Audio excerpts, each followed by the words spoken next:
आने के प्रयास में मैं लगा हुआ हूँ और इन CIA एजेंट्स, ISI एजेंट्स, आतंकवादियों के खिलाफ मैं युद्ध कर रहा हूँ। अभी बिग बॉस के घर में भी आपने देखा कि 30 दिसंबर 2016 की रात को जब सलमान खान मेरे से मिलने के लिए आया था, उस वक्त भी जब उसने हमारे देश के खिलाफ बात की और जब उसने कहा कि वो ISI CIA एजेंट है, क्योंकि CIA की वजह से ISI पलता है और हाफिज़ सईद, अजहर मसूद, दाऊद इब्राहिम का वो चेला है, गुलाम है, एजेंट है, तो और इस देश को गुलाम बना करके रहेगा। तो उसी गुस्से में मैंने सलमान खान जो प्रेजेंटर उसको मैंने पीटा था और तब से लेकर के अब तक लगातार बिग बॉस के घर से बाहर निकलने के बाद लगातार वो मेरे ऊपर में हमला करवा रहा है। कभी टेलीविज़न स्टूडियो के चैनल के स्टूडियो में करवाता है।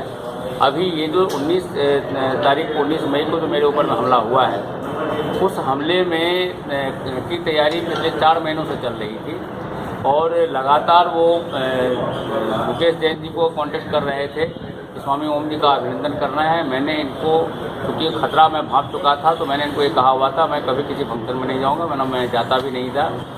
लेकिन दुर्भाग्यवश 19 तारीख को उसमें से एक आदमी जो जिसने गॉडसे फिल्म बनाया जो रिलीज़ नहीं हो पाया, संतोष नाम है उसका, उसको चूँकि पहले से जानते थे, उसने इनसे कांटेक्ट किया, तो उस वजह से इन्होंने हाँ किया। और हम लोग जब वहाँ पर गए तो आपने ये देखा है कि पहले तो मेरा अभिनंदन किया उन लोगों ने और अभिनंदन के दौरान ही मुझे महसूस होने लग गया था कि शायद मेरे ऊपर में हमला होगा। तो मैं जब मेरे ऊपर में माल्यार्पण किया मेरे गले में, तो उसके बाद मैं नीचे उतर करके मैं बाहर निकलने की मैं कोशिश करने लग गया।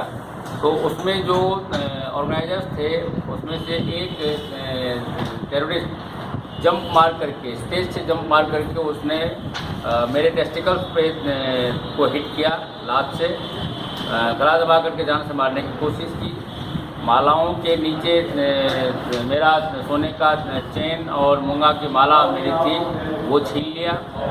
वहाँ से बड़े मुश्किल से जैन साहब ने, गिरी जी ने हमको वहाँ से निकाला। निकालने के बाद जब मैं अपनी कार में पहुंचा, कार में पहुंचने पर उन लोगों ने उस कार को तोड़ करके उसके अंदर पेट्रोल डाल करके, हम लोग सारे बैठे थे, हमको जिंदा जलाने का प्रयास किया। मज़ेदार बात यह है कि उसी रात में जब मैं अपने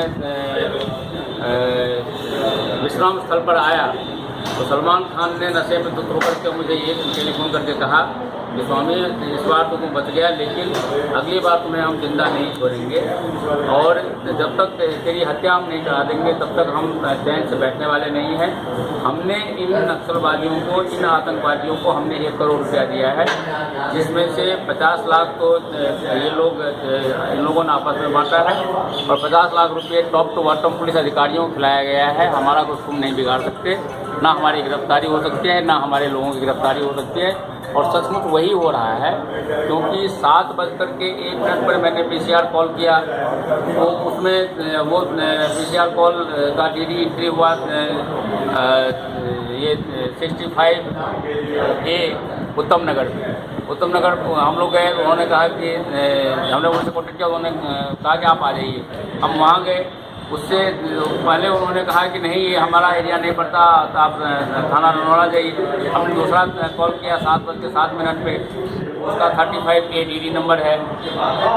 दोनों थानों में हम गए और 7:30 बजे से लेकर के 9 बजे तक दोनों थानों के चक्कर हम काटते रहे कार से।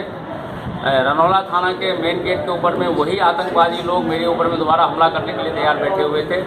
मैंने SHO को, IO दिनेश को मैंने फ़ोन करके कहा कि भाई तुम बाहर आकर मुझे सेफली थाने में ले लो। उन लोगों ने नहीं लिया, मेरी कॉपी भी नहीं ली 19 तारीख को। अंततोगत्वा हम कांस्टेबल को कॉपी दे करके हम आ गए। ये आपके सामने अभी ये हमने, वो कहते हैं कि पुलिस को अभी तक कंप्लेंट की कॉपी नहीं मिली है, जबकि आप ये देख रहे हैं police commissioner, special commissioner of law and order, इन सबको हमने कॉपी दे रखी है। और इसमें साफ लफ्ज़ों में कहा गया है कि सलमान खान, दाऊद इब्राहिम, अनिल इब्राहिम खासकर, इन लोगों ने मीटिंग करके मेरे ऊपर में जानलेवा हमला करवाया है। झूठ पर झूठ वहाँ की पुलिस बोल रही है। ये आप देख रहे हैं, इसकी कॉपी भी हम आप लोगों को दे रहे हैं। लेकिन अभी तक इन लोगों ने कोई एफआईआर इन आतंकवादियों के खिलाफ दर्ज नहीं किया है पुलिस ने। उल्टे मेरे खिलाफ इन्होंने एफआईआर दर्ज कर लिया है और वो भी नहीं बता रहे हैं कि भाई क्या मेरा क्या अपराध है, वहाँ पर जाना मेरा अपराध है।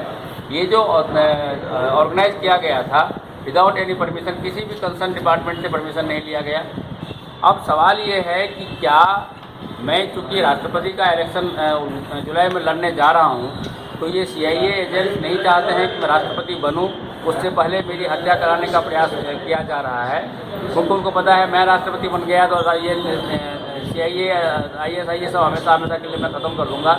जैसे डोनाल्ड ट्रंप अमेरिका में आतंकवादियों को ख़त्म कर रहे हैं। और डोनाल्ड ट्रंप को मैं कैंपेनिंग के टाइम से इसीलिए मैं मदद कर रहा हूँ क्योंकि वो मेरे विचारों के अनुकूल हैं। मैं भारत सरकार से, मेरे लिए जेनरल सिक्योरिटी का ऑर्डर है, दिल्ली हाई कोर्ट के फुल बेंच ने मेरे लिए जनरल सिक्योरिटी का ऑर्डर कर रखा है। उसके बावजूद भी अभी तक उसमें कोई एक्शन नहीं लिया जा रहा है। कैबिनेट में वो फाइल पड़ा हुआ है, एप्लीकेशन पड़ा हुआ है और अभी बनी हुई है, लेकिन ठप करके बैठे हुए हैं। क्या सरकार इस बात का इंतजार कर रही है कि मेरी हत्या हो और यहाँ पर कत्लेआम हो, हिंदुस्तान में लाखों करोड़ों लोग मारे जाएँ मेरी हत्या के परिणाम स्वरूप? तो यदि सरकार उसका इंतजार कर रही है तो मुझे कहे, और सरकार यदि मुझे सुरक्षा नहीं देना चाहती है, बार बार हमला ही करवाना चाहती है, तो बेहतर ये होगा कि मैं प्रधानमंत्री से मैं ये निवेदन करता हूँ कि या तो आप सुप्रीम कोर्ट की चीफ जस्टिस को कहें कि वो मुझे आत्महत्या करने की अनुमति दें। यदि वो नहीं आत्महत्या करने की नहीं दे सकती इजाज़त, तो उस स्थिति में वो चूँकि मेरा डोनाल्ड ट्रंप का और मेरा विचार मिलता जुलता है, मुझे अमेरिका की नागरिकता दिलवा दें, क्योंकि कम से कम वहाँ भी रह करके मैं रामराज्य की स्थापना के लिए संपूर्ण विश्व में मैं आंदोलन तो कर पाऊँगा। यदि इस तरह से मेरी अकाल मृत्यु होगी, गोलियों से मैं मारा जाऊँगा, तो करोड़ों लोग मारे जाएंगे और जो रामराज्य का मेरा स्वप्न है वो अधूरा रह जाएगा।